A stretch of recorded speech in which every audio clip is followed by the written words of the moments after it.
So I would like to start by welcoming Nick to the floor. He's going to do Nick Johnston, our chief statistician in the Energy Data Center, who's going to do the opening remarks. Thanks, Nick. Thanks very much, Susie, and I'm very much looking forward to this seminar, to this workshop, because I think that the revision to the classification system and the questionnaire is fundamental for the IEA to ensure that our work in this area is fit for purpose. I mean, energy innovation is, of course, essential to energy transitions and energy security. Reduces the costs, allows us to be more ambitious than we would otherwise be in realizing these important policy objectives. The IEA, of course, has several work streams related to the tracking of energy innovation, amongst which, of course, colleagues working on technology readiness, policy measures that are pertinent to inducing innovation, investment, including, of course, work on startups and dynamic firms, which are the vehicles through which much of innovation enters the market. And in the case of today's discussion, of course, public RD&D. And I'd just like to say that we're very thankful to all the data providers for their collaboration over the past few years, and indeed decades. We have time series running back to 1974, and it's through your efforts that we're able to give this very rich set of data, which is valuable for your own tracking work, of course, but also more broadly. But we realize that there is a need to provide a better framework, potentially a better classification system to categorize the energy technologies for the work that we do in this area, RD&D budgets, public sector budgets, but also more broadly, potentially, in terms of tracking different innovation-related outcomes. Just to be clear, the last time that we've updated the classification system was 2011. So a lot has changed in the last 13, 14 years, and we need to take that on board.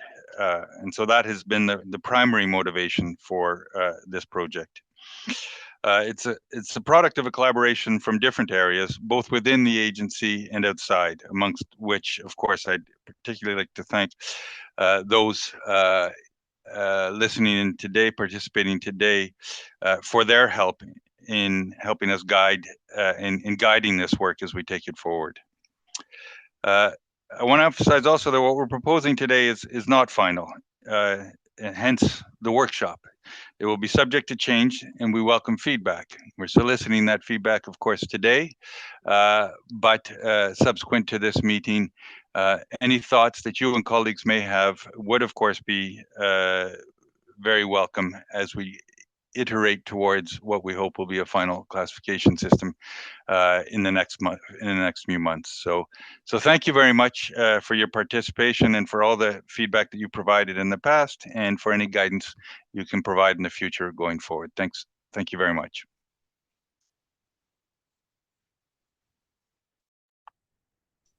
Thanks a lot, Nick. Much appreciated. So we will start this presentation, like this workshop, by presenting the overall project, so describing the motivations, the objectives as well in a more general sense, also the process that we went through in the past, I think it's been like 2 years now that we started this project. And this part will be presented by Roberta, also head of the section on the indicators on the energy transitions. We will then look at the description of the draft, like the proposal that we're making for the new classification, which we'll be presenting after. So as I mentioned, feel free to ask questions in the chat during both presentations, but we will open the floor at the end of both presentations for discussion and feedback. And we will make sure to make notes of everything. So even if we cannot address all of this, all of your questions, everything you raised today, we'll make sure to address it later and to take everything into account. Roberta. Thank you very much, Susie. My name is Roberta Quadrelli.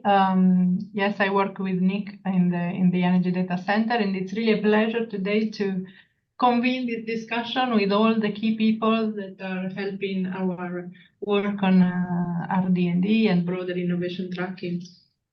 We have been talking with several through different consultation rounds, but it's a nice opportunity today for a convening discussion. That's very nice. Thank you, Susie, also for organizing this. I will go briefly to describe the project. A lot has been said by Nick already and by Susie. I probably don't need to convince anybody about the importance of innovation in terms of policies to achieve clean and secure energy transitions, and the importance of its appropriate tracking, which is what concerns mainly us working on data, because it's only through appropriate data metrics that we can really inform the policies and track the progress. So the RD&D is one of the key metrics that we use for innovation at the IEA, and it's the data collection that statistically we implement each year. So thanks a lot once again to all our data providers. It's really vital for us, but it's certainly not the only one. The IEA has a broader work on innovation tracking. Our colleague Simon Bennett, who is also here today, is representing the Energy Technology Policy Division, and there is a lot of work there going on. Clean energy technology progress. There is a very detailed clean technology guide, by the way, to track technology readiness levels. Importance of corporate R&D, as Nick mentioned already, it's complementing the public R&D that we collect statistically. We have projects, demonstration projects, tracking also the web pages of the IEA. So, I mean, there is a variety of metrics that help us identifying the progress in this very important space. Focus on public RD&D. You are familiar with that. We are showing here the latest data produced by Susie. Thank you.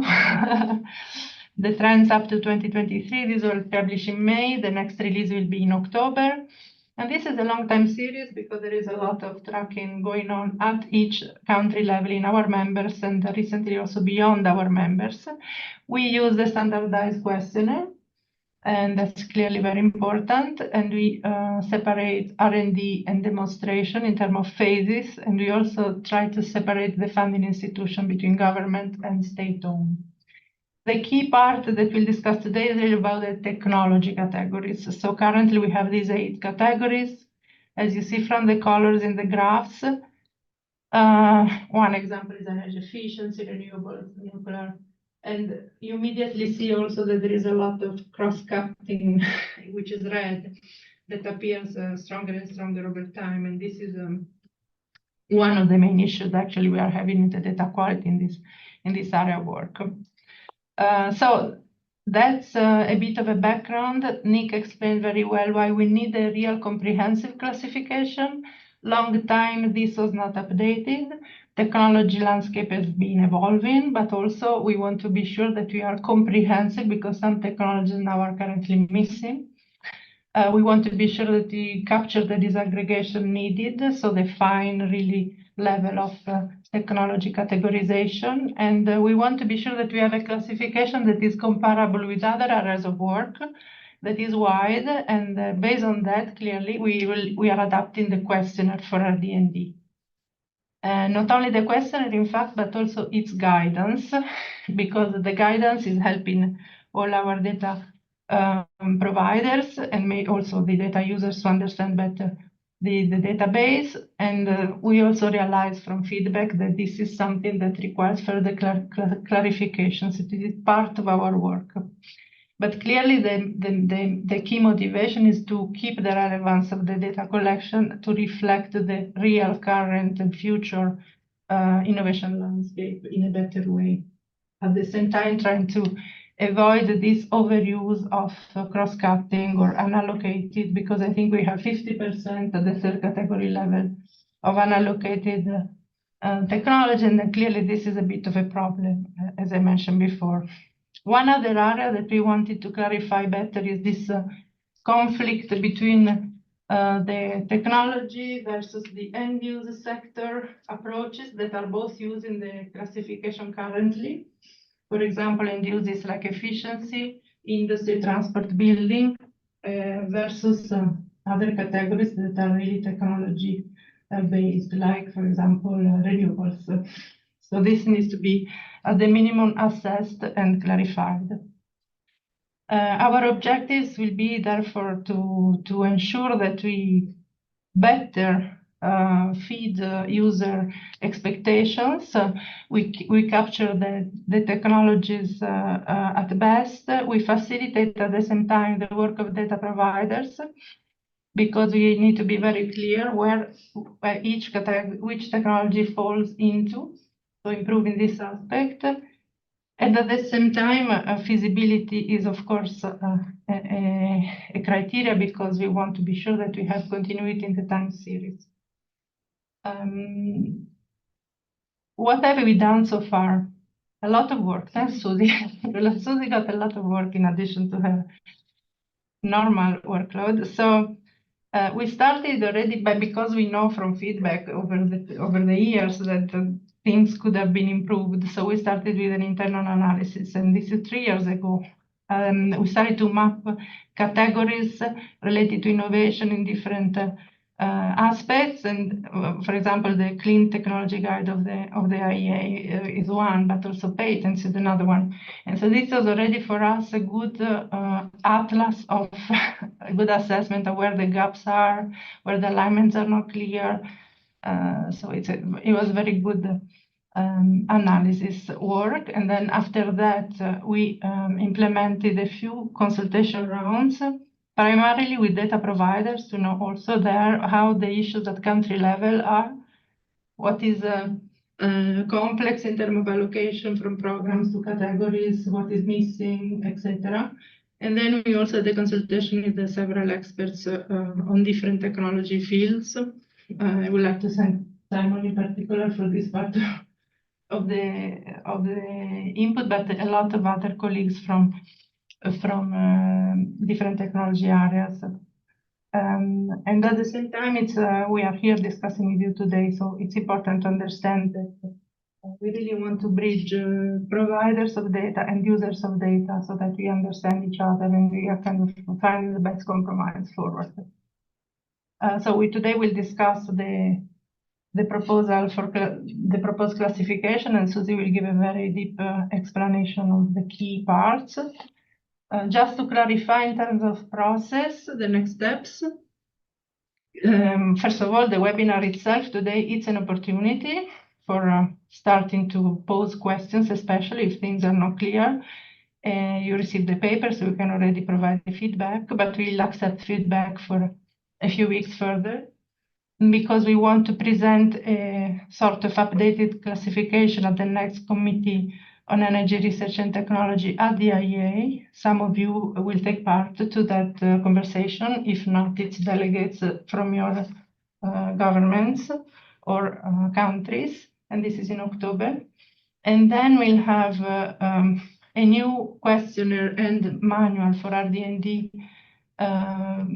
revised by the end of December and sent out in January.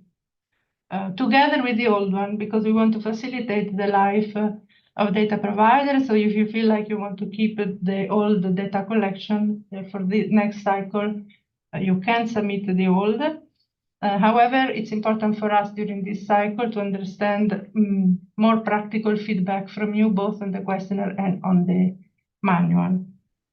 We will have a full replacement of the old question, of the current questionnaire, in the next cycle, 25-26. So this is pretty much the milestones that we wanted to propose today. But I'm giving back the floor to Susie, because the most important part of the discussion is yet to come. Thank you.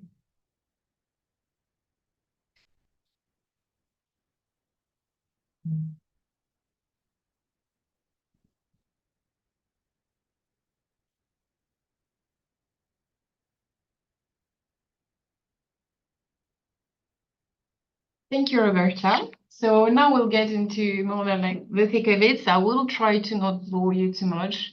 Because as we've seen through like all the work that we've done, there are a lot of areas in the current questionnaire that can be improved, and it can be big changes, it can be like smaller changes, it can be like category name changes, it can be like better guidance. So today I won't be able to go through everything, of course, and I will try to focus on the main changes that will have more impact on the structure, on the classification, and on your work.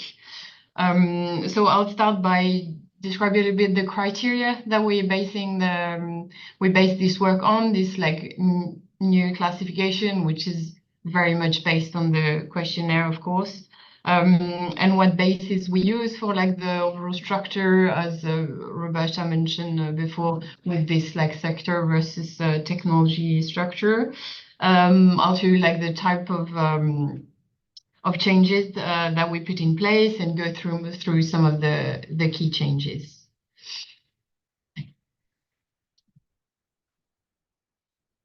So what makes a good classification system? Important question, because we have all these issues that we've identified through our work, but we need to keep our ground on like criteria that we want to keep and not go like everywhere and when updating this classification. So what we want to have is like categories in this classification that are mutually exclusive. So when using it, when you're having a data point, be it like RD&D budget or something else, users and like people collecting the data should know exactly where to put it, and it shouldn't be able to put it in a different two different places. We want to have categories that are exhaustive, so we cover everything like in energy as much as possible. So we are more complete as possible. Also categories that are likely to lead to statistical balance, of course. We want to have definitions that are clear and ambiguous for each of the categories. So this will be explained more in the manual. We'll touch on a bit later, and is not the main topic of this workshop. We want to have a classification system that's up to date and relevant. The world of, especially the world of like clean energy, is going very fast. Especially compared to the last update, like in 2011, it changed a lot. There's a lot of like categories are used on like not used anymore. And so the world of energy is changing quite fast. So we want to keep it up to date with what is useful today. We want to have something robust enough to last for like long enough time, so we don't need to update it in like 2 years, because we realize that this technology that we should have identified today as relevant, we haven't put it in the classification. So we also want to look at future potential technology. We want to make sure that this classification meets user needs, and here it's like defined broadly, because we want this classification to be used for public RD&D budget, which is what mostly concerns you, but we would like it also to be used for other type of data, patents, bibliometrics, so it can be compared more easily. We want the classification to provide comparability over time, so make sure we still have like this time series and between collections. We also want to facilitate mapping with other relevant data, database classification. So the example, of course, is like patents. We want to be able to as much as possible map those together, so we can have put a link between them. And a really important one is that we wanted to facilitate existing and potential data collection exercises. So any update that we make is not going to decrease the quality of the data that you're submitting, or it's not good enough for the data, because we can have the most perfect classification in the world. If the data is not there behind, it's not useful. So I will come back on what Roberta mentioned before, that we can have that a classification of this type should ideally follow one or two approaches, which is either like a categorization by sector. which would be, for example, if we had a main industry category, and underneath we would put like technology related to industrial decarbonization, or we could have a categorization by technologies with like all industry, the example here with the same example, all industry related technology listed under separate technology group, under hydrogen, energy efficiency, and so on. And as Roberta mentioned before, we have a bit of mix between the two, so probably would want to clarify this. So we cannot have either one of those on its own, because first we have the data that we have for historical RD&D data, and we cannot restructure it to fit one of those two approaches. So we have to work also with the data that we have, and also like public programs related to funding RD&D are usually defined quite differently depending on the topic. So you will have cross-cutting topic like energy efficiency and electrification that are more funded within sectors. So you will have a program on energy efficiency in industry, electrification in industry, or you could have a program that are more on cross-cutting topics like carbon capture, energy storage, and hydrogen that are quite often grouped together within the same programs. So we also take into account the data that we have as input, and what also is going to be interesting to users. So the solution that we have is to have more hybrid classification approach, which is of course already the case. It is of course not fully taxonomically consistent, but we think it's the better solution. So we want to keep this hybrid approach, but make it easier for users to be able to re-aggregate the data as they would wish. So for example, so this will be done either by getting the data directly from the classification or by aggregating from different parts of the classification. The example that I show here is that for industry-related technologies, we can get them from like the existing energy efficiency subcategories, but also we want to disaggregate use of other type of energy underneath their own groups. So for example, in hydrogen, we have this hydrogen use category, and we want to disaggregate it to have the application of hydrogen to industry. So then when a user want to look at everything related to industry decarbonization, they will be able to look at different parts of the classification in the data and put this back together, which is not the case today. In some cases, it's going to be more simple because we have this group for hydrogen currently, which includes everything hydrogen, and which we want to include fully everything hydrogen. And then if you want to look at hydrogen only technology, you have this group that is already available, so it is easier. We also have, as you might be aware or not, depending if you're a data provider or not, we have those memo items in the questionnaire, which have not been used very much. And I know it's been quite a burden for the data collection because it's on top of the main questionnaire and it's hard to see sometimes what is the usefulness of it. So we want to remove the existing memo items, and we want to have memo items that are going to be calculated automatically, and they can be calculated, as I said, for example, if you want to have all the industry-related technology, by automatically calculating all those, summing all those categories that are relevant. And this wouldn't imply any work on the data provider's part. It will be done in the processing when we publish the data later on, so it wouldn't be in the questionnaire. Or if it is in the questionnaire, it would be calculated automatically. So based on kind of those more like general question, we are proposing different kind of type of changes to define the classification based on the existing questionnaire. We want to restructure some of the existing category when it is necessary. We of course try to keep the time series as much as possible, but sometimes it is not possible to do so. So it's better to restructure the categories. We want to create new categories for technology that were not included in the classification at all before. So an example that I will mention after will be critical minerals, for example, which is not covered at all currently. We also want to add further disaggregation in some categories that are like grouping technologies that would be interesting to look at individually.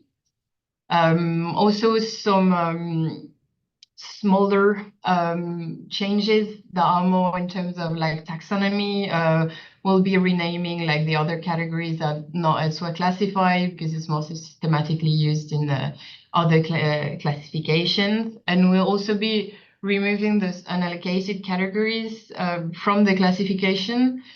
They will be used in some way in the questionnaire to have sums that are working mathematically, but there will not be categories per se. There will be more mathematical tools to have the proper totals. And we will, on both of those, we will improve the guidance on how to use those lines.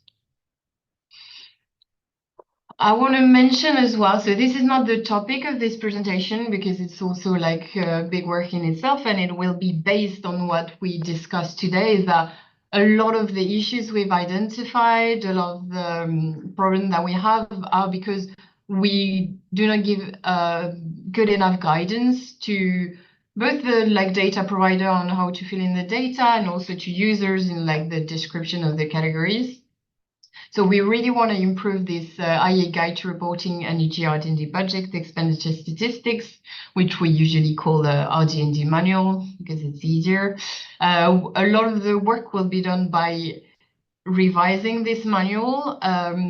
It's going to be by improving the definition of the coverage of the data. So this will be like what is public RD&D, what is budget, what is demonstration, what are like state-owned enterprises that we might not define well enough in the current guides. We want to make sure it is very clear for every technology possible. We will try to know exactly where it should be in the classification, even if it does not have its own category. We need to make sure the data provider knows exactly where to put it. We also want to improve guidance on how to report expenditure, for example, for projects that are applied to multiple technology, which is not necessarily very clear today where to put this data. And we will provide a lot more examples in the manual. So based on all of this, so as I said, I will not go through, if I come back just to this, we will not go through this today. We will go through the actual changes to the technology disaggregation. But we will welcome any feedback on the manual, on uncertainties that you have, of course. So this is what we are proposing at the highest level, and then I will go more in depth in some of those changes. So currently we have 7 main groups. We will keep most of those groups, but there will be some changes. We want to broaden the group 1 to include more than energy efficiency, and also include electrification and other end uses technology. The group number 2, fossil fuels, will be slightly different because we want to separate the CCS technologies from this group, because now it's broader than just fossil fuels, and I will go through that later and create a new group 7 that you can see for CCS. We will keep, of course, the group 3 renewable energy sources, nuclear as well. Hydrogen will become a bit broader as well, including hydrogen-based fuels. And the group 6 will be similar than before, but including also heating. So we will, and we have a fully new group, which will be, as I mentioned before, critical minerals. So the namings that we have here for the category, the nomenclature in general, is subject to changes. Even on our side, this is not final. We welcome, of course, feedback on those, specifically like the names, but those are not final. I will go through some of the key changes. I will go through, I think, 9 of them today. There are like more than this, for which you can give feedback, of course. But those are, I think, the ones where we need to explain a bit more, like why we did that, because it can have an impact. In terms of hydrogen classification, we've had the feedback on several points that the current technology disaggregation was not good enough to identify relevant data. So some of the points are that we are not fully grouping currently all hydrogen technologies in this group, group 5, yes. We have some small bit that are like under transport, like hydrogen storage in a vehicle, for example, is currently under transport, and we want to have everything under this group 5. We also have an issue that comes regularly, is that it's hard to identify what is low carbon because we have a hydrogen production category that is not disaggregated, so we don't know if this is hydrogen production from electrolysis or from fossil fuels. So it's not possible to identify what is the low carbon. We also have this fuel cell category, which is at the same level of hydrogen, whereas hydrogen fuel cells are actually a use of hydrogen. So we want to put this under hydrogen uses instead. We also have currently no disaggregation of the application of hydrogen. We want to add that as well. And a big point as well is that there is no mention in the current classification of hydrogen-based fuels, so ammonia, synthetic fuel from hydrogen, ethanol, and this is a quite important area. So what we propose, and you can like see it here, is that we're gonna have this renamed groups, which is going to become hydrogen and hydrogen-based fuels. And so, like I said, the nomenclature can change the name of this category based on feedback. We want to restructure the subcategories, so not have this fuel cell category at the same level of hydrogen anymore, but move those data under hydrogen uses. I'm going to restructure the category, add disaggregation for hydrogen production, and add disaggregation for hydrogen uses, and add additional categories for hydrogen-based fuel production. Then one point I had mentioned previously, and that comes up very regularly in our discussion in the way we process the data as well, is that we have this currently CCS category which is under fossil fuels, which makes it hard to easily identify low carbon investments. And also it implies that all carbon capture and storage are from fossil fuel, which is not true. And this categorization was done quite a long time ago, where it was maybe a bit more true, but it's not the case today. We also don't have any disaggregation according to the type of carbon capture, which would be an interesting area. And last but not least, we have nowhere any mention of carbon utilization, and we would like to remedy that. So what we are proposing is to first, as I mentioned before, have this new high-level group for carbon capture and storage with the previous disaggregation with CO2 capture, transport, and storage. Have a disaggregation under CO2 capture of the different type of capture, which can be relevant to data users. And we want to have CO2 utilization categories in the relevant area of the classification. So here under industry, but also under like hydrogen, with hydrogen production for fossil fuels, CCUS, or hydrogen-based fuel production. So then this way, this is an example of a topic for which the users can aggregate the data himself after. If someone wants to look at the overall spending on CCUS, they can add this like group 7 plus the subcategory on CO2 utilization to have the overall spendings or whatever type of data they're using. So next important ones, which is something that is not existing at all in our current classification, is critical minerals.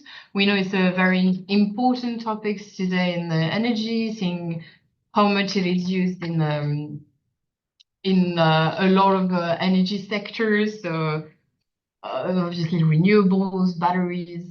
So it's a very, very important topic, raises issue with availability. So it's essential to assess how much effort is going towards critical minerals. So we propose to have this fully new group, critical minerals, with subcategories for the different stage of the supply chain.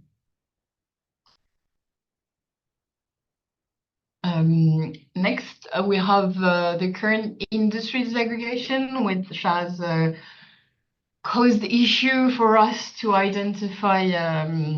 So this is a perfect example of issue that we have with this technology versus sector, is that it's quite hard currently to identify what spending is going to industry decarbonization, because we have this category under energy efficiency, but it is only energy efficiency in industry. It doesn't include other type of decarbonization that happen in industry. So it's a very outdated way of looking at industry R&D.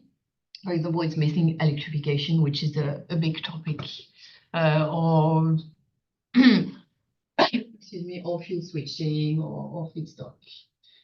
So what we propose, as I mentioned, is that we broaden this group 1 to include more end users and not only energy efficiency, to add additional categories for other types of technology. So it's going to include the direct use of electricity in industry, or industrial heat pumps, which I will come to after, where we made the choice to put this here, or CO2 utilization, as I mentioned before. And we also have the industry not elsewhere classified category, which will include fuel switching, for example, or other type of technology applied to industry.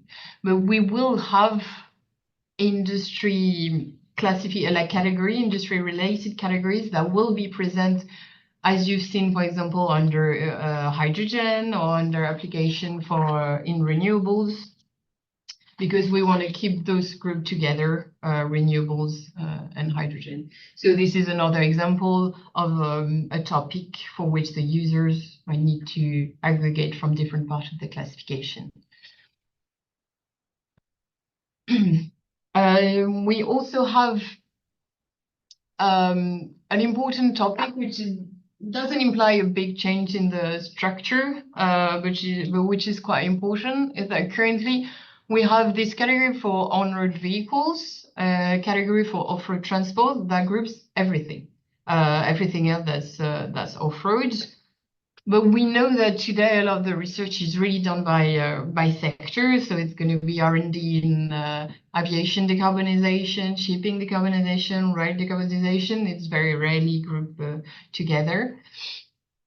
So, and it's an area for which users want to look at what is spent.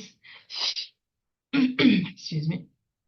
So we think that it's very relevant to split these off-road transport categories into rail, aviation, and shipping.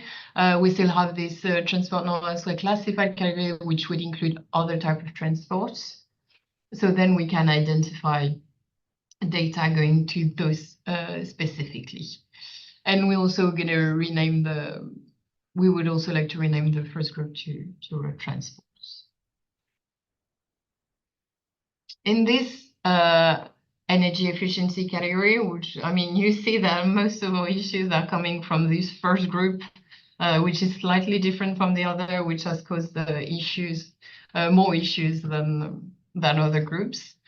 We have under energy efficiency, so we have industry, we have residential and commercial building, we have transport, and we have this like fourth category that it's a bit of a mix of sectors and technology. We have agriculture, forestry, we have heat pumps, we have waste heat recovery, we have communities. So it's a bit of everything. Doesn't necessarily make sense to group them together.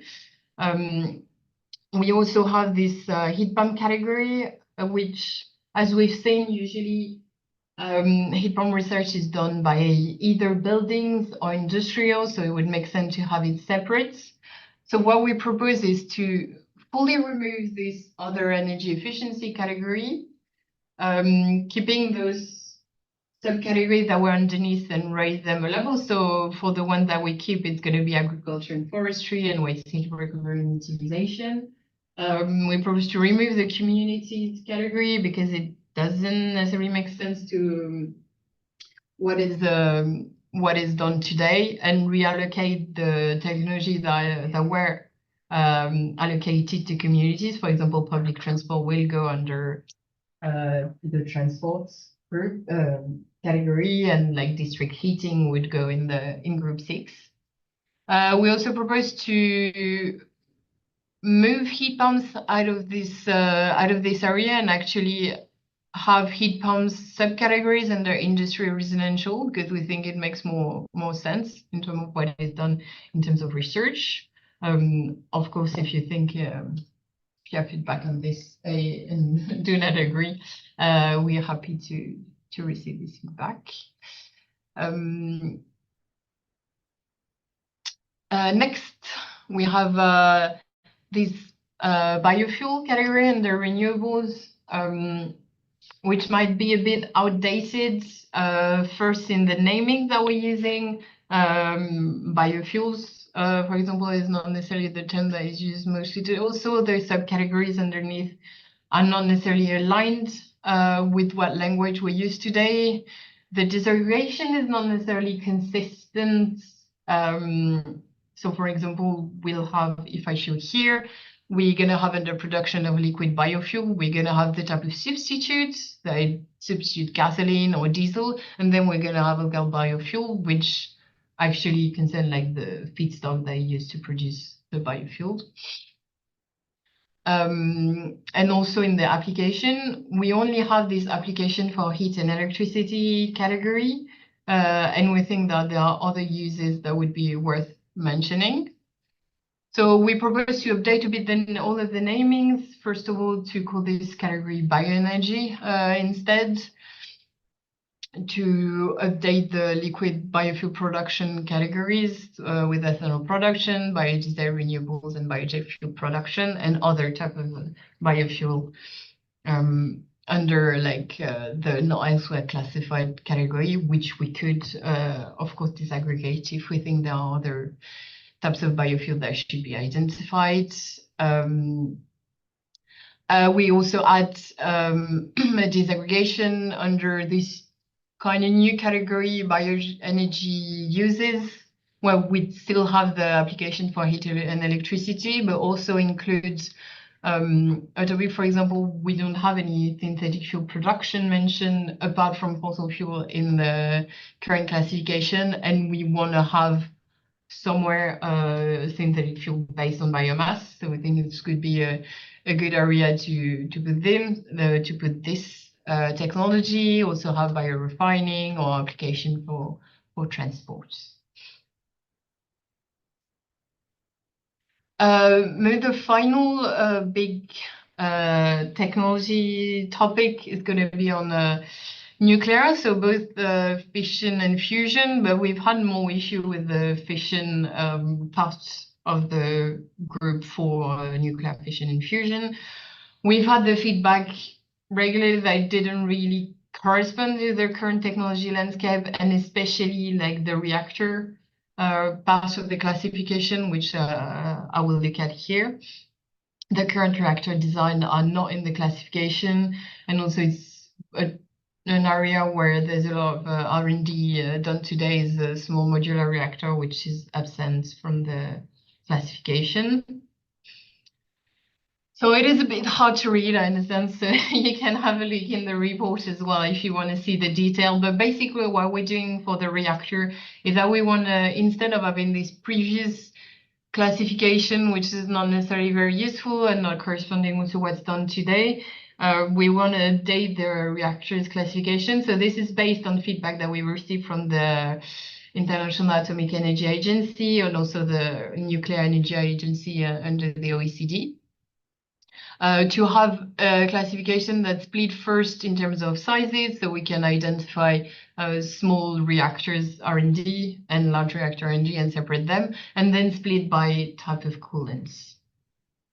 And we particularly appreciate your feedback on this topic, by the way, because it is based on really technology research, but we're not necessarily sure that it works with the data that you have. So any feedback on this particularly would be very relevant for us. Very quickly, just on the nuclear fusion part, because we were talking about nuclear, we also received feedback from the IEA that our current fusion disaggregation was missing some more newer technology, which are more hybrid categories, because before we had magnetic confinement and inertial confinement, but also today there are categories more on hybrid magnetic or electrostatic confinement and magneto-inertial confinement. And there are also technology on hybrid nuclear fission and fusion that we don't cover today in the classification and that we would like to add. This is some of the main changes. I've not go through everything. We have here other type of updates that we're proposing that are described in the paper more in details, which are maybe have less impact on the structure or on the time series with no breaks on the time series, but which are still quite important. We'll have the electric vehicle categories, which today doesn't really allow to isolate only EV or batteries R&D, and we think it's quite important.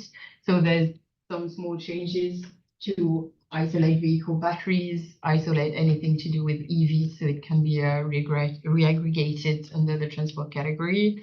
We're also moving the internal combustion engine categories together, so they can also be isolated and not mixed with EV or hybrid technologies.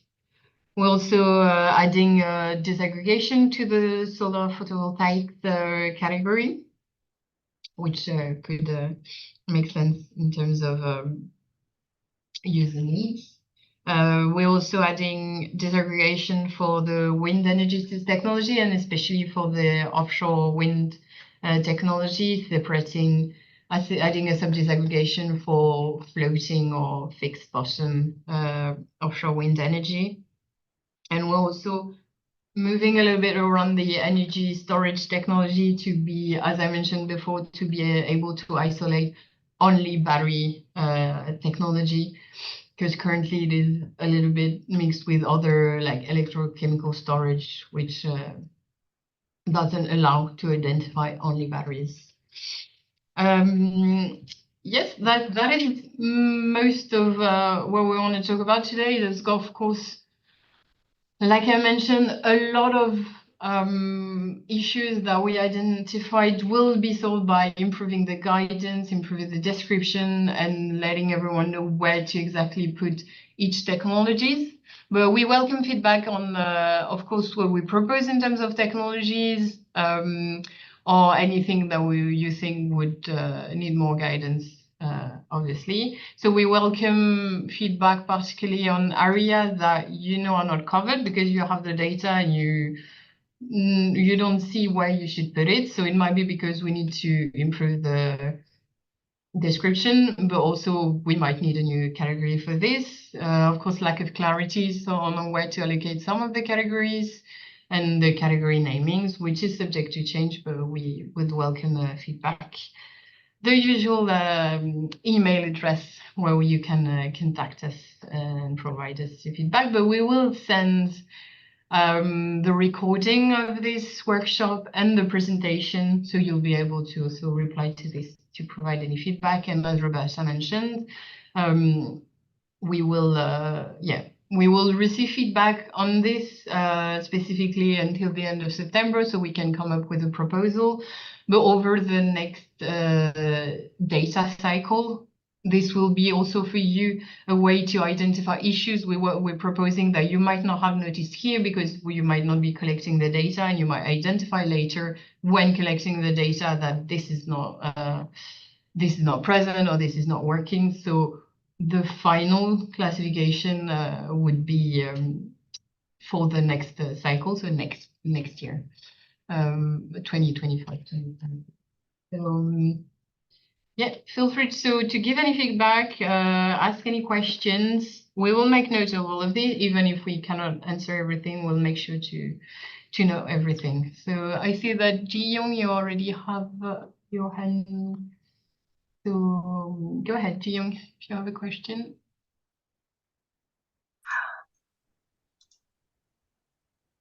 Can you hear me okay? Yes. Okay, fantastic. Okay. Thank you so much for your presentation today. And I can see it's a lot of work on your end. So thank you for doing such a great job. So thank you so much.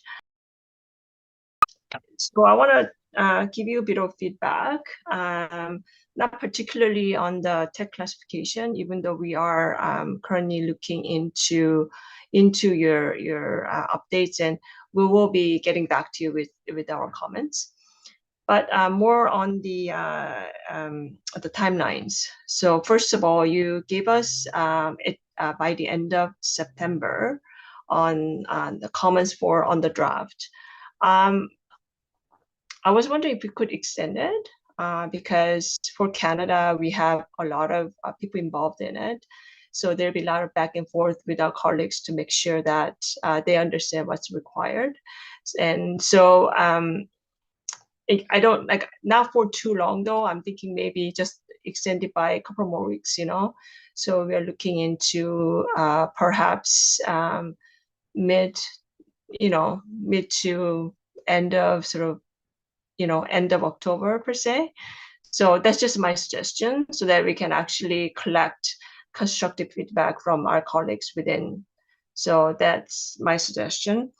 Another thing that I have for you is piloting the questionnaire. So based on your timeline, if I recall, by, I guess, early next year, right, 2025, you guys will be distributing the new questionnaire.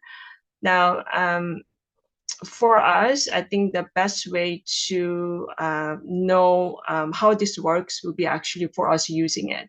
So we will not, like as you said, it will not be implemented for the upcoming cycle. However, I think we're gonna encourage our colleagues to actually sit down and use it, because one thing to say something, right, but another thing to actually put numbers in there, right, and looking at your projects, things that you support, right? So we're gonna be doing that. So I'm just hoping maybe other members will be encouraged to do so that you can provide some constructive feedback, getting back to the IEA. So that's just my other comments. And again, doing this road testing, it is a massive work on us as well, because the data collection for Canada is already a lot of work. So this will be an additional workload. However, we feel that it will be very beneficial for us, the data collectors, and also for you guys as well, to make further changes to the existing updates. And another thing I want to mention is that as the updates to evolve, I'm hoping that we from our perspective, because we collect the data and we like to see how they evolve, right? So instead of seeing sort of the final version, I think we really like to see how they evolve. So maybe doing maybe just a few more workshops, or give us even though we are, I think based on our response, we do the latest email, you said we could send you guys inputs along the way, but I think there will be some times when you guys might actually, the IEA might chunk out a sort of a staged drafts, right? Then if that's the case, then we like to have an opportunity to provide comments. So maybe in your timelines, you might want to flag where like, I don't know, I'm sure you guys would consult within and outside the organization, but also for data collectors, where the members would go go provide feedback at what stage, even though we provide feedback along the way. So that way we know how they get developed, and hopefully that we get to see close to final version before you get approved, right? Before the drafts get approved, so that we don't go back and make additional big updates rather than sort of minor ones that might not necessarily seek approval from everybody. So that's my comment. And another thing is just question for you. It's for unallocated. So for Canada, what happens often is that sometimes we report some, like, could be a big chunk of money in our unallocated, because we have a new program comes out and we don't necessarily have allocation for certain technologies. So let's give you an example, like renewables, right? So we don't have a really split amongst the renewable tech categories. So it's easier for us to do, report X number of money in allocated, and then the following year, when the next cycle starts, then we are able to break it down, right? So that's sort of the strategies that we have used if we don't know where the money is gonna go, and I think it works great for us. Now, in your case, if I understand correctly, you used not elsewhere classified, and I noticed that category is not necessarily present for every single one of them. I mean, correct me if I'm not wrong. So I just want to know, how do you, what is your justification as to where this one goes and where it doesn't, right? Things like that. So you might not have that category in your update specifically under renewables.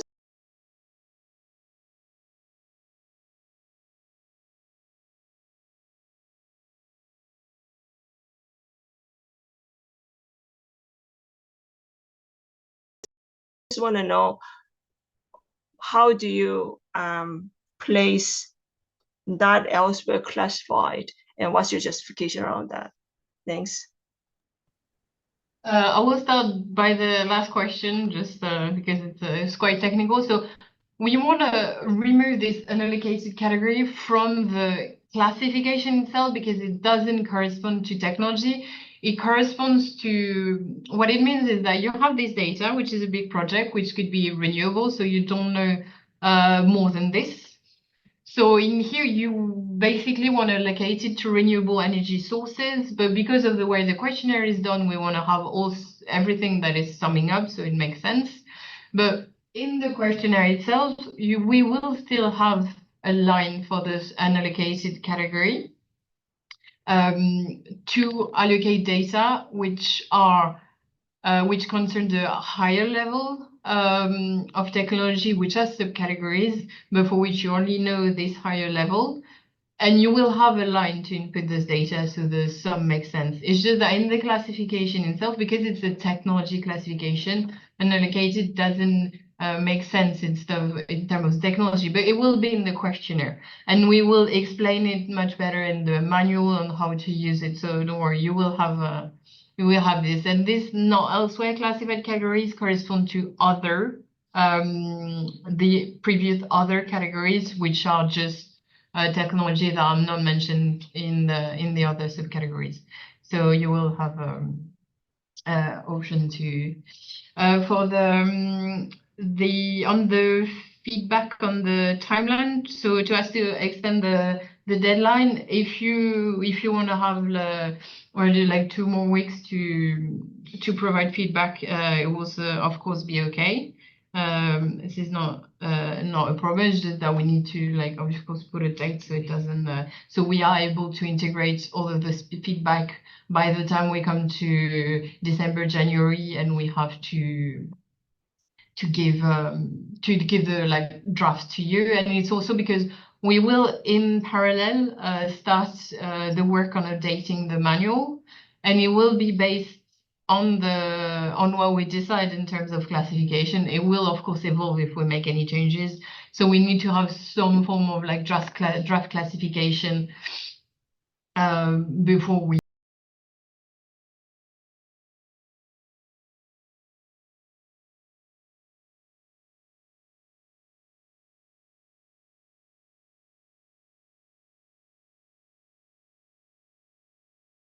one will ask for you to fill in like the old ones, the old questionnaire.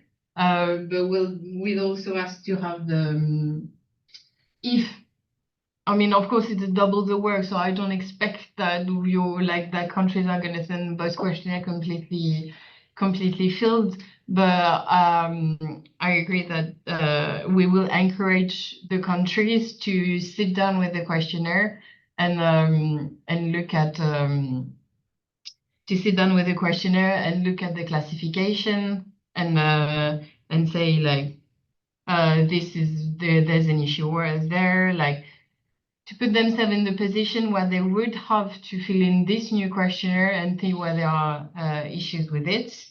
And yes, will be happy to share for the drafts. We'll be happy to share. And so we'll have to think, of course, about the timeline. But I take your comment on like being more kept up to date on the different stage of the updates. And we'll, for example, certainly like send you, I mean, the drafts in December, and then like when we'll receive feedback from during the year, during the cycle, during your data collection, at the end of the year, we will propose something based on this feedback that we've received. So you can provide, of course, additional feedback before we go through with the definite one in the final one for the cycle after. So I hope this has answered all of your questions.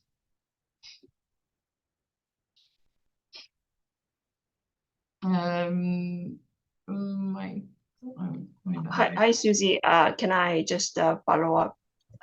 Can I say something to what you just said?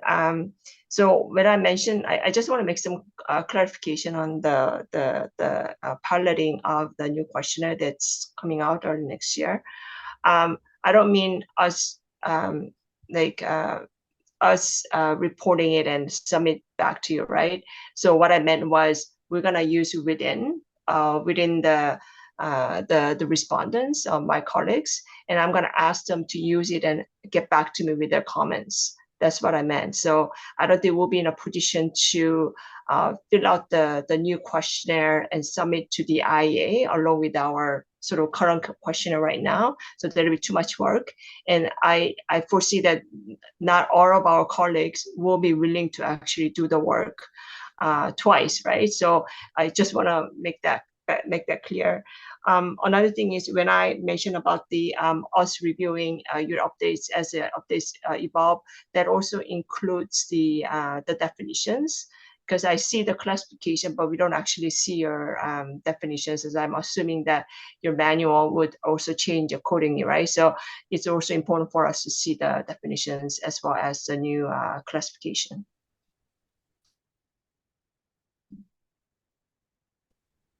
I'm missing my. Yeah. Sorry, Roberta. It's accepted manual comments back. Sorry. Yeah. Okay. Yeah. We'll accept, like, of course, comments. Absolutely. Make notes of all of this. Michael, you have your hand up. Yes, Susie, first of all, thank you for the opportunity to reflect and to learn for the new classification. It's really nice to have this organization. I have a short question. What we really like is that we look also back. So we backcast like how our technology is evolving, what is happening in the field. And of course, you always have, when you change the labeling, that it makes it more difficult to relate to the past. My question is, what does the IEA expect from the past? So do we have to label our old projects again? And also, would there be a sort of harmonized Excel or like manual, whatever, where you can relate to the past? So there are a few new categories. Of course, we don't have data from the past, but there are also some renamings, etc. And it would be nice if you can maybe relate those with previous submissions, to also be able to backcast and to see how indeed certain areas are evolving. So I'm really curious to that. Have you thought about that, and can you facilitate us in that? We will propose like a mapping as much as we can between like the previous version and the new version, so it's easier to have a like comparability and maybe like a more automatic way to have to be able to like have a conserved like timeline over the years.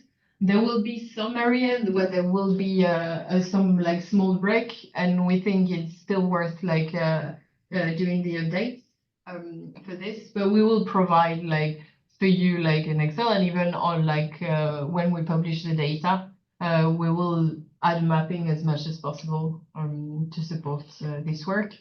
In terms of like data from the past, I mean, we understand that you're not going to be able to recollect this data from 1974 with the new classification. So we will ask only like for like as much as you can, like for the question that we will send like so will be like so next year with which is on the past the past 5 years and plus the current trend to provide the data with this questionnaire. If there is an easy way for countries to submit also data from previous year, we'll also, of course, welcome this, but we understand it's not always possible. So if there is an easy way, like to map this, like further in the past, this would of course be ideal, but we will not like it will be optional. We will not ask for this. We would regenerate the historical time series. Yeah, as much as we can, like and in terms of like publication, we'll as much as we can like have the times based on the mapping that we do, have the like time series in our publication going back in the past. There will be some breaks, so we'll need to address that, of course. Super, thanks a lot. I'm really interested in the mapping when it's done and ready. Yeah. Elizabeth? Hi. This is related to Michael's question. I've noticed a couple places where a category name has changed considerably. And for example, like 132 used to be off-road transport and now it's rail. In cases like that, it feels like it would be cleaner to give the new category its own new number instead of reusing an old number, because that way you avoid some possible issues where you are looking at those historical data series and you see like a jump in or like changes in certain category numbers because people don't realize that actually the scope of that category number has changed over time. So, I mean, that doesn't have to happen everywhere if the scope change is fairly minimal, but where it's a major change, I think it would be cleaner to give them a new number. Other than that, I had questions about kind of like the boundaries of some of the new categories. For instance, it's great. I think everybody would probably agree that it's great that there's now a category for critical minerals. The issue, though, is going to be that not every critical mineral activity out there is necessarily going to be related to the energy sector. There may be use of critical minerals in other sectors. So there's going to have to be some way of defining that boundary and only including critical mineral things that are related to energy as opposed to anything else. So that would need to be figured out somehow. And similarly for boundaries, again, it's great that there's now a category for carbon capture and storage, and that it's outside of fossil fuels. Similarly, the whole carbon removal ecosystem has grown so much now that it really does extend beyond the energy sector now. Like there's a ton of nature-based carbon removal work happening, for example, and I'm guessing that that is a little bit too far removed from the energy sector to be captured in here. So same again, there would need to be a really clear statement of where the boundaries are being drawn. So if we're including, say, carbon capture at an industrial factory, but maybe we're not including ocean alkalinization or adding minerals in agricultural fields or biochar or planting trees, that's very far removed, but just drawing that line very clearly of what we consider to be carbon removal that is related to energy and that is not related to energy. And kind of similar also in that decarbonization space, in the same way that, again, we're very glad to see electrification added to the energy efficiency category, that sort of fuel switching aspect, where it's not necessarily about reducing the consumption of energy, but just switching the energy source. There's some other situations where similarly things are happening that are about decarbonization rather than reducing energy use. And I'm thinking in particular in the buildings sector, where we're talking about technologies related to embodied carbon in buildings. So if you have a project that's about switching from using concrete in buildings to mass timber to decarbonize the building, that's not related to energy efficiency. I don't even know if it's really related to energy. It is related to buildings. So somebody might be tempted to capture that in the buildings category, but maybe it is too far removed because it's just about embodied carbon and not about energy. So that's something to think about in clarifying the guidance. Thanks a lot, Elizabeth. I've made note of all of this. It's very welcome feedback. We'll have to think about this. Some of these areas. I don't know. Maybe someone you want to say something about the boundaries of like critical minerals and also carbon capture and what we would like consider cheap energy. What we want to include. Yeah, with pleasure. I'm happy to give a couple of thoughts here, and thanks, Elizabeth, because these are really important points and very good feedback. Yeah, there's certainly things that we thought about, but we thought about them for the stage where we'll be drafting the questionnaire guidance and elaborating the definitions a little bit more.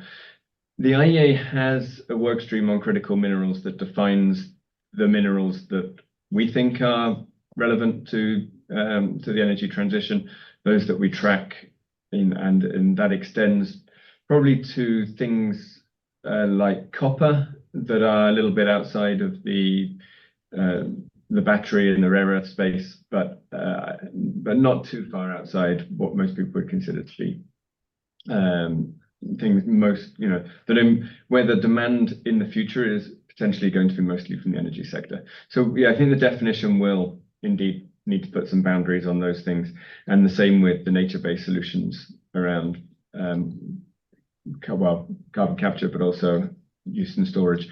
The other point about the concrete one I really like, because I think this gets to what our set of clean energy technologies should in principle cover. And I tend to think of this as inclusive of things that have the potential to reduce fossil fuel use. So it could include potentially biochemicals, because that is going to reduce our future dependence on fossil fuels, which is going to be supportive of the energy transition. And then the category of whether we include things that reduce CO2 emissions from something like limestone, because that's one of the main issues with concrete and cement and concrete production.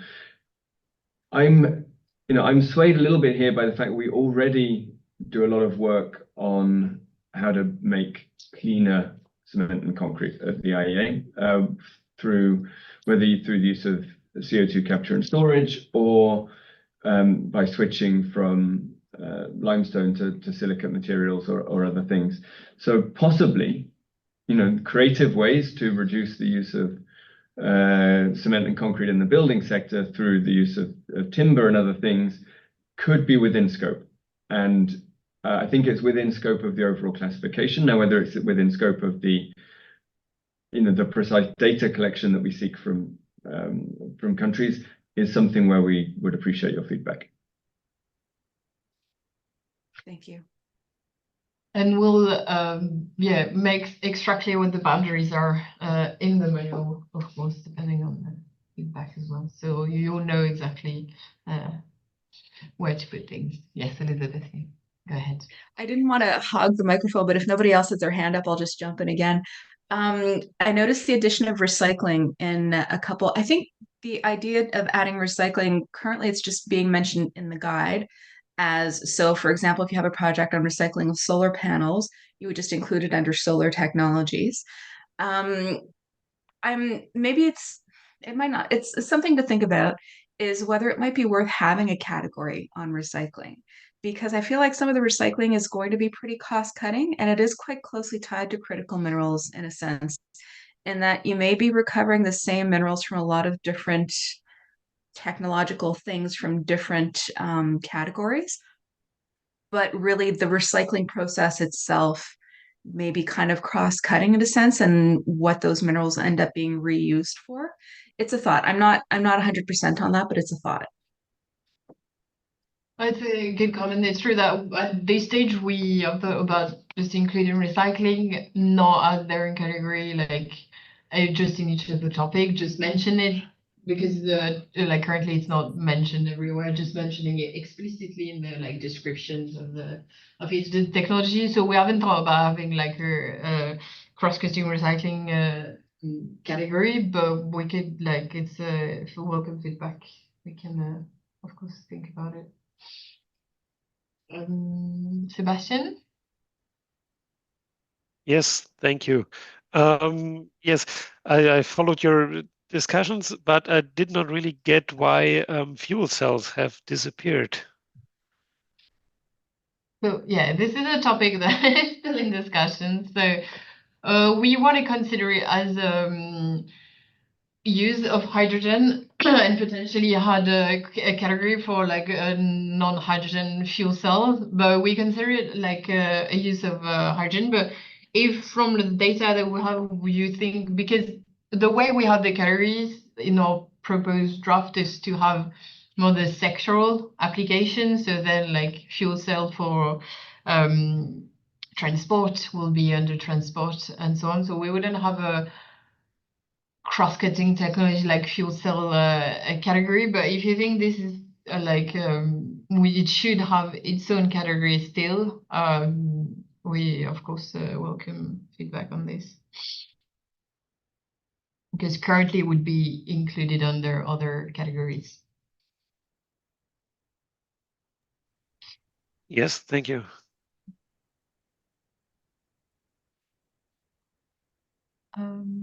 Thorsten? Yes, adding to Sebastian, we are co-workers. So the question with the fuel cells is like we have a lot of membrane technology, and this is not bound to any specific application. So it's more or less basic research in the technologies for membranes and fuel cells and things like that. So I would like to point out that might be an issue that others might have to. Well noted. We'll make note of this and include this in our updates soon. But I think it sounds, Susie, like there is a need for a place for fuel cell research that isn't related to a specific application. Yeah. So make sure that has a home somewhere. Yeah. And I presume that it's within the going to still be within the hydrogen area. Yeah, and we can like broaden it to hydrogen fuel cells and hydrogen-based fuels and other. Yeah, thank you. Sebastian again? Yeah. Yes, maybe for a different thing. I was wondering where the group 8, the new group 8 about critical minerals comes from. On the first glance, it doesn't really seem like an energy topic. Although it's important for innovative energy technologies, it does not seem like an original energy topic. Yes. I mean, I'll have a go at this. It's become for the IEA, but I think for many of our member governments, an important area of energy policy that is associated directly with research programs or efforts to improve technologies, for example, in the areas of lithium extraction from brine and other things. And our opinion would be that those research budgets devoted to, for example, lithium extraction from brine are within the scope of what is now energy research for a clean energy economy. So we appreciate that in many countries, the way that the architecture of funding and support works means that this isn't going to be closely associated with energy programs, or might be difficult to disentangle from mining or resource-based research and innovation. But we'd certainly like to encourage people to think about those things that are for energy technologies to be included here where they can be.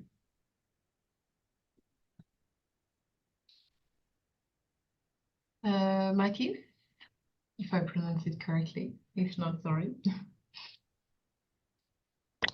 Sorry, I was still muted. Matthijs Soeler, European Commission, relatively new in this area. I agree with the question, on indeed the minerals, because where does it end?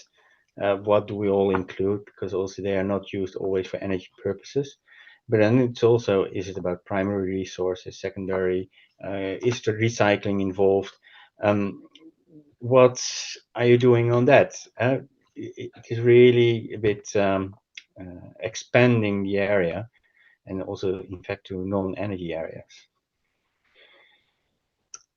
If you've been thinking about recycling of devices, whatever, equipment, is that the next step? I mean, I don't think that would be inconsistent personally. Recycling of batteries to extract the critical minerals that reduce our reliance on virgin. Recycling of wind turbine blades, recycling of PV panels, recycling of. So those things are, and I think Elizabeth was saying this, those things are already mentioned in many cases. They're just not explicitly raised out as a kind of a recycling category. But yeah, I think recycling of PV panels would already be within scope. But the range of technologies that are going to change the cost and performance of energy technologies in the coming decades is changing. So I think some of the the more impactful technology changes that we've seen have been in manufacturing processes. It's for making PV or batteries in ways that ensure quality and reduce costs. So we need to be aware that there are changes in terms of where the biggest impact is going to be had on the energy sector in terms of technology development, while recognizing that we will need boundaries. It's not every dollar that's spent on artificial intelligence is a dollar that's spent on improving the energy system. There are clearly areas where we want to constrain this. So these comments are appreciated. Yeah, okay. We will have a look. We have Ekaterini first to raise her hand.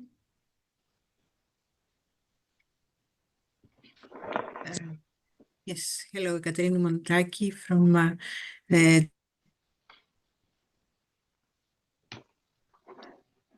We cannot hear you. IRC. It be worth to include as a separate category, but it is a challenge how to. We missed the beginning of your question. Sorry, there was a connection issue, so I didn't hear. Sorry. So I agree with Elizabeth on that might be worth having a separate recycling category, but it remains a challenge how to set the boundaries, of course. I have a question about the batteries because I think it's not clear to me. From what I see, the category for small application is missing. Would it be worth to have also small applications separately for batteries? And regarding the critical minerals, of course, there's a challenge how to frame it and to make it to link it with the energy uses. However, it is important for the European Commission and the Raw Critical Material Act. There is one area of research that I do not see in the proposed category, that it's replacement of critical minerals. For example, in the case of permanent magnets, they're trying to find ways to replace neodymium or other, to replace the use of critical minerals in these applications. But thank you very much for organizing and making this possible. Thank you, Calvini. I made note of like your comments on the critical minerals and missing area in terms of replacement, which is something I think we could include in like the existing categories, but mention it more specifically under like the relevant subcategories. On the batteries, we're trying to group like excuse me, to group like the batteries technologies. To be able to group them together, we have this like energy storage, which are like non-transport application. We're keeping the battery for like road transport in this transport to be able to have the EV categories together. But we're trying to make them more identifiable. But any comments on this as well? Yeah, I mean, this is, I'm afraid I'm going to sort of throw the question a little bit back at the participants online, because we would be curious to hear whether a research program that looks at improving batteries for personal electronics, for example, is considered as within the scope of energy research by the countries. We don't always know how the research programs break down. Obviously, there's a great deal of basic research into different types of batteries. In many cases, you can identify if it's trying to improve, for example, the power and energy density, which would be most relevant for a transport application. In other cases, it might be to do with the duration or the round trip efficiency, which might be relevant to stationary applications. So whether is it important to capture all battery research, or are there some things that we're less interested in from the perspective of the energy system? That's an open question. Sorry, if I may, my thought on the question for the small applications was that if this category is missing, is it included in other categories? Was not whether capturing it or not. So if it's to exclude, that's another question. But my question was more like, this might be included in another category. It would be included, like all batteries, like R&D would be included, even if not with its own specific categories. It would be included in like, or depending on the application, on the on the electrical like storage, like we have a battery battery classification categories, and it would be included here. So it is today included. Well, we're getting slightly over time, but we started 5 minutes late, so we can finish 5 minutes later. Laurence, you had a question?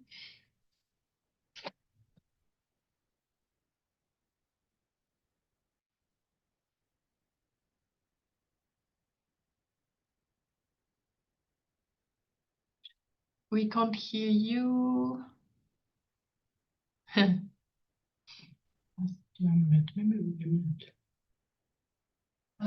look me like it's written muted, but okay. Maybe you can write, if you don't manage, you can write down the question in the chat, and I'll take Marika's question in the meantime.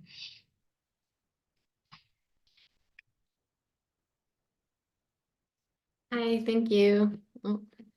Can you hear me? Yes. Okay, great. So just recognizing that Elizabeth and Jiyoung are the experts from Canada that work in this reporting space, and I'm just here as somebody that works on carbon management, so carbon dioxide removal and CCUS policy and engagement in a sister team to them.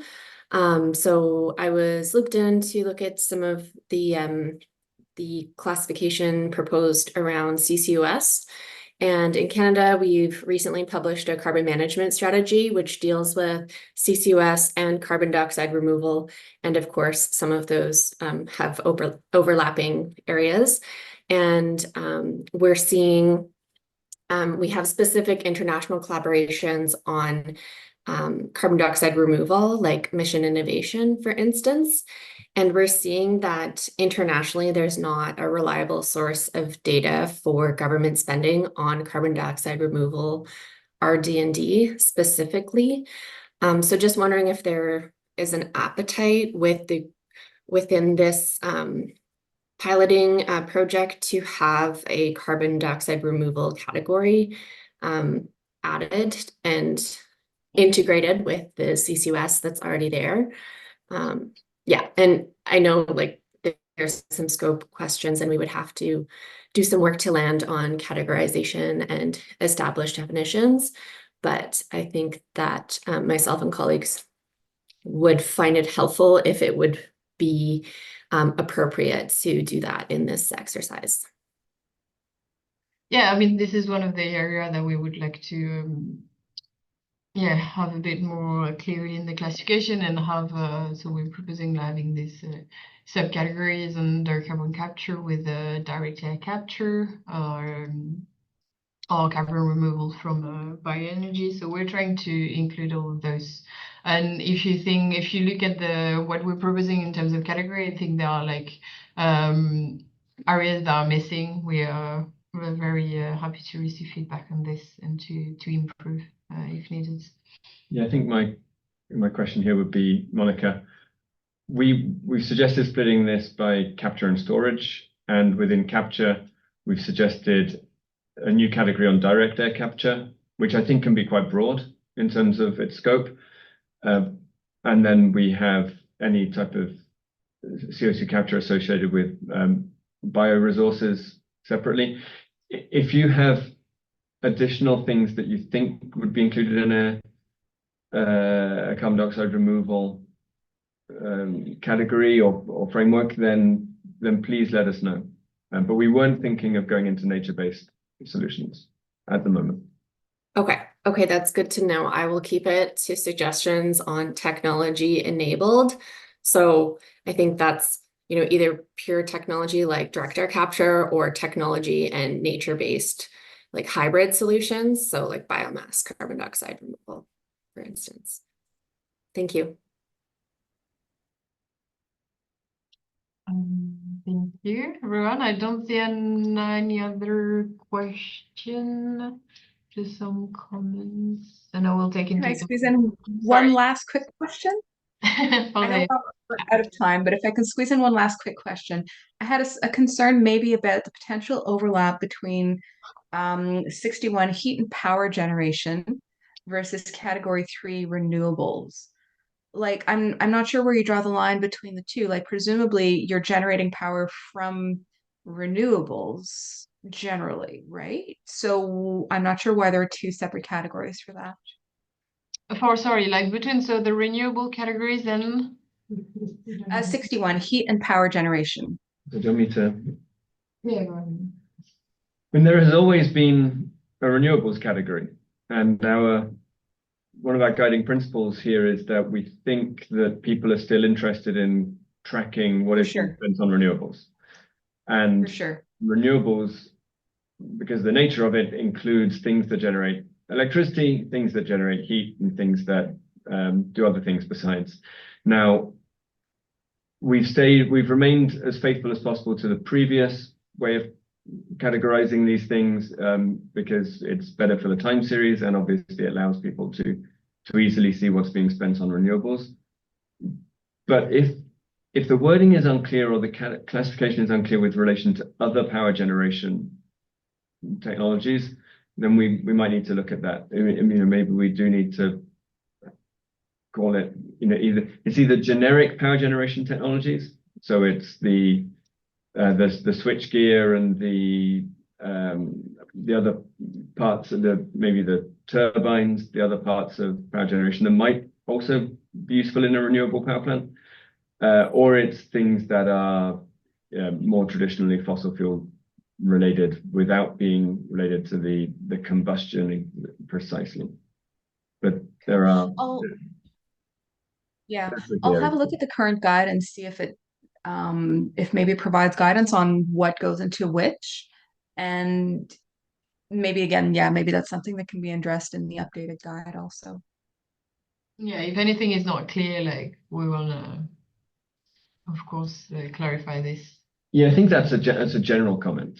This is not just about adding and subtracting technologies. This is our opportunity collectively to improve the things that were weaknesses in the previous manual. So yeah, especially around boundary conditions.